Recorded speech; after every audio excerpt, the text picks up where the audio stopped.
Okay, time for chapter 12. So this is the first chapter dealing with our nervous system. The rest of the whole semester is focused on the nervous system. So not only the structures and their functions, but also the more advanced functions of our nervous system. So dealing with like vision and maintaining our balance. So we have special chapters just dealing with, for example, like the senses, so our more advanced functions of our nervous system. Okay, so let's look at the major parts. So in our nervous system, our main focus is on communication in the body, and there's 3 different steps. So we're going to receive information, process that information, and then later issue a command. So for our nervous system, we have 2 major subdivisions. We have the central nervous system and the peripheral nervous system. Inside our central nervous system is the brain and spinal cord. The peripheral nervous system has all of your nerves. So they're going to be divided into our sensory and motor division. So sensory is going to receive information. Motor is going to give out commands. With both our sensory and motor divisions, we both have a visceral and somatic division. So visceral referring to our internal organs, somatic referring to skin, muscle, bones, and joints. Same thing on the motor side, visceral for organs, somatic for skin, muscle, bones, joints. Then last division, from our visceral motor division, we have 2 more sections which have their own chapter just because they just do all kinds of functions. We have our sympathetic division. This allows our body to get ready for action. And our parasympathetic division, that helps calm our body down. So these 2 divisions kind of work with each other to keep a balance in the body.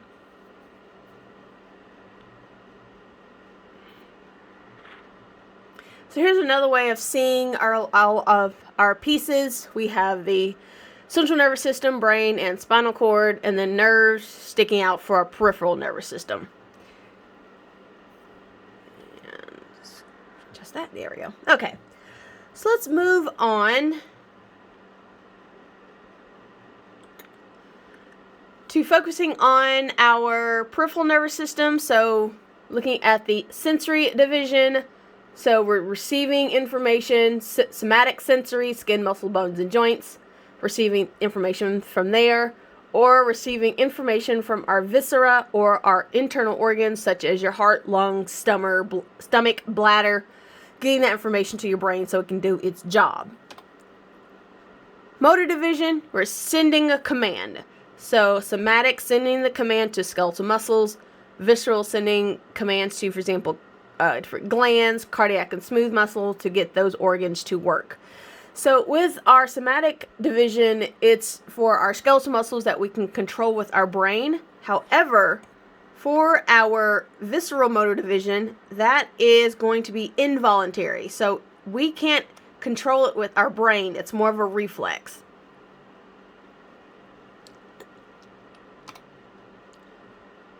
Okay, so for the visceral motor division side, we have our sympathetic division. That's getting our body ready for action, so increasing our heart rate, so that helps with pumping the blood around.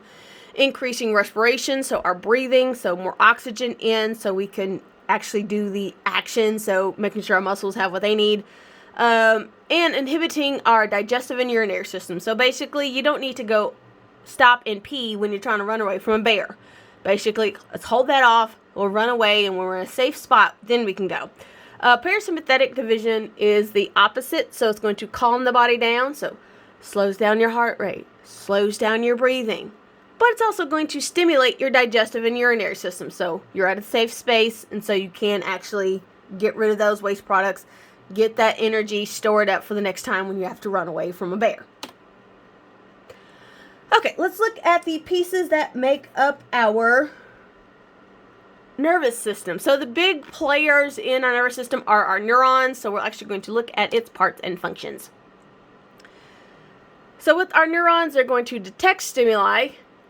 They're going to produce an electrical signal that is going to send it to somewhere else. So we're going to have an electrical signal inside the cell. And when it targets the next cell, it's going to secrete a chemical neurotransmitter that allows for that communication. So we have three different classes of neurons. We have our sensory neurons, also called our afferent neurons. So these are going to have receptors that are going to detect the information in the dendrites and send it to our central nervous system, so our brain stem, spinal cord, and brain region. Next class of neuron are the interneurons. So these are the ones that are entirely inside of our central nervous system, so completely confined to the central nervous system. And their job is just for communication within this system. So they're able to make relay between two different neurons. And then the last type are our motor, or also called efferent neurons. So E for exit. So we're exiting our central nervous system to send a command to our target cell. So our motor neurons, the main cell body is located in the central nervous system, like in the brain stem or spinal cord region, and is able to exit out and target the next cell. So this is the text version for people who prefer text over pictures. So same situation. You're going to have your different types of neurons and their functions. Okay, let's look at pieces of neurons. Okay, for the exam, this is the picture that you'll use for the labeling, except for instead of being in this upright position, I'm going to turn it. So we're going to have a 90-degree rotation.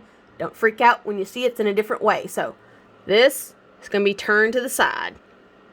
Okay, so let's look at these parts. We have at the top our little tree branch looking section. We have dendrites. These are our signal receiver. They're the only part of a neuron that only receives information. Why? Because our neurosoma, which is our main cell body, can also receive input as well. It also works as the control center for our neuron, as well as sending off signals from the axon hillock to be able to target another cell. So all of this information is going to come in, and then finally here is where the neuron makes the decision to send a signal to the next cell or not send a signal. The neurosome is also where your main cell functions happen. So for example, making proteins or making ATP. All those organelles, all of that is needed for those types of jobs is in the neurosoma. Branching off our neurosoma, our main extension off of that neurosoma is our axon. So it's kind of like our signal highway getting to our main target. Sometimes you do have a axon collateral that branches off the axon to go to a different target. Then at the very end, we have our terminal arborization. So arbor like as in tree. So we're branching off a bunch of extensions so it can target a bunch of stuff. And at the final end is our axon terminal. So this is where we're going to have our chemical neurotransmitter target the next cell. So that release is from those axon terminals. Let's focus back on our axons. So earlier I talked about how our neurosoma is the place that is creating proteins and ATP. So in order to make sure that those products in the neurosoma are getting all the way down to whatever different portions of the neuron that need those pieces, that is using anterior grade transport. So we're going anterior or down forward direction, going to from our neurosoma towards our axon terminals. The opposite is retrograde transport. So the function of retrograde transport is when you have, for example, recycled materials. So when some of our chemical transmitters, when they are broken down, they are taken back up in our neuron and back towards the neurosoma to be repackaged. It's also the way some pathogens are able to travel up and infect the central nervous system. So for example, the rabies virus, that's how it gets to eventually affect the brain. It uses retrograde transport, so going retro, like back in time. So in order to have this type of transport, we have microtubules, so remembering it from chapter 3, I think. And there's motor proteins on there that's allowing for that transport. So for our transport, we have two different speeds. So we have fast axonal transport, both directions, either for some kind of function thing. So getting something to a piece of the cell that's needed, or get those, for example, recycled materials going back up to the cell so they can be repackaged and then reused. Slow is for repair. So that is creating the proteins or whatever you need in the neurosoma and then trafficking it in the anterograde direction to get to your damaged section. Okay, now to move on to the neuroglia, which are your supporting cells for your nervous system. So they outnumber your regular neurons. There are 4 types in your central nervous system. So your oligodendrocytes, which form the myelin sheaths in the central nervous system. We'll talk about that in a little bit later. Your ependymal cells, which create our cerebral spinal fluid, also help to form our blood cerebral spinal fluid barrier. So there's tight junctions between those cells. Our microglia, which are a type of immune cell, they are what's called a macrophage, and they will phagocytize, or basically eat. So like Pac-Man on steroids. Any kind of debris that's in some kind of damaged area. So get rid of it. So they are developed from these monocytes, which are a type of white blood cells.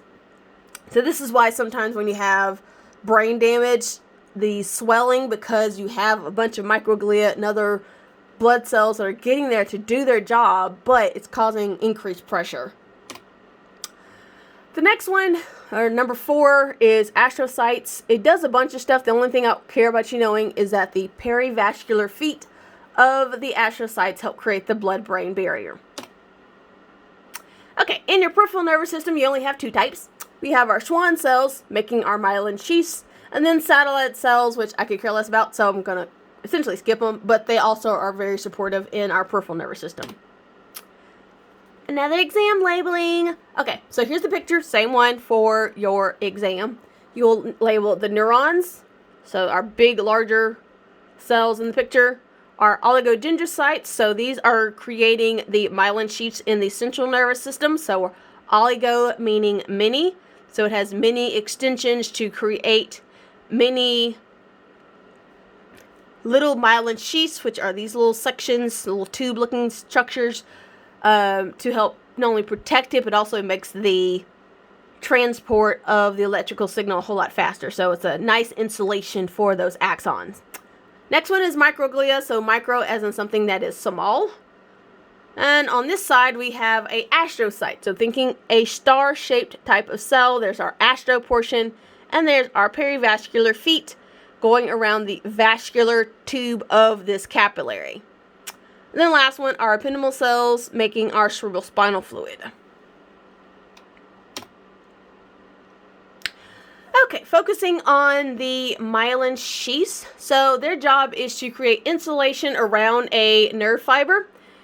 They're formed by the oligodendrocytes in the central nervous system and the Schwann cells in your peripheral nervous system.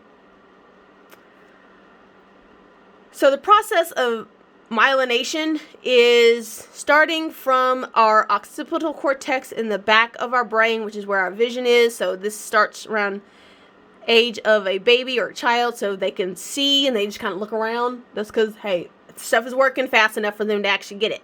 And then it moves slowly towards the front or anterior portion of your brain, finally finishing up late adolescence. So really it takes till about good age 26 to be done. So this is why some people who are still young do stupid stuff. Why? Because that's the rational thinking portion of the brain.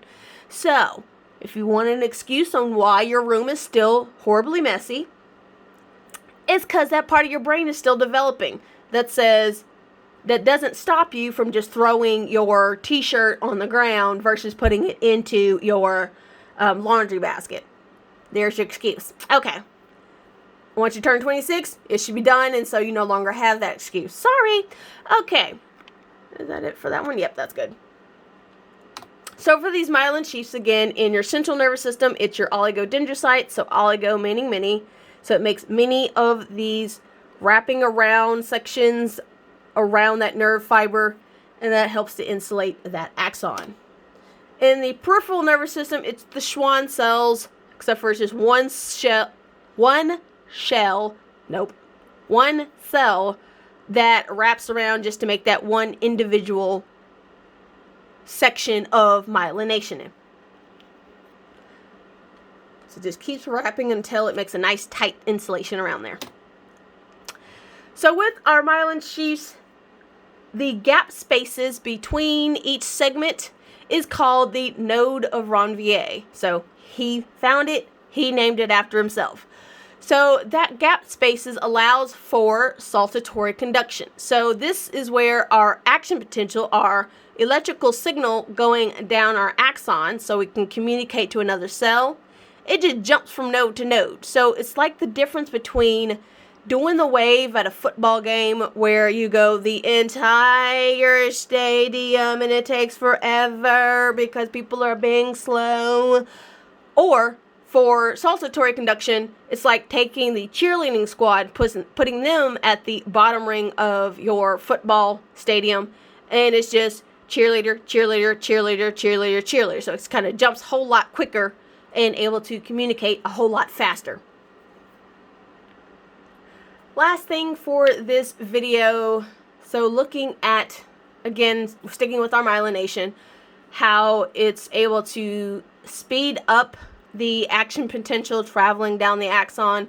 Another thing that will also help is the diameter of your axon. So larger nerve fiber is going to have a faster conduction because you have more surface area for those ion channels. So when we talk about action potentials later, it's the movement of ions that is allowing for that electrical signal going down that axon. So more space for it, more able to send that action potential along, and then of course our saltatory conduction using myelinated axons.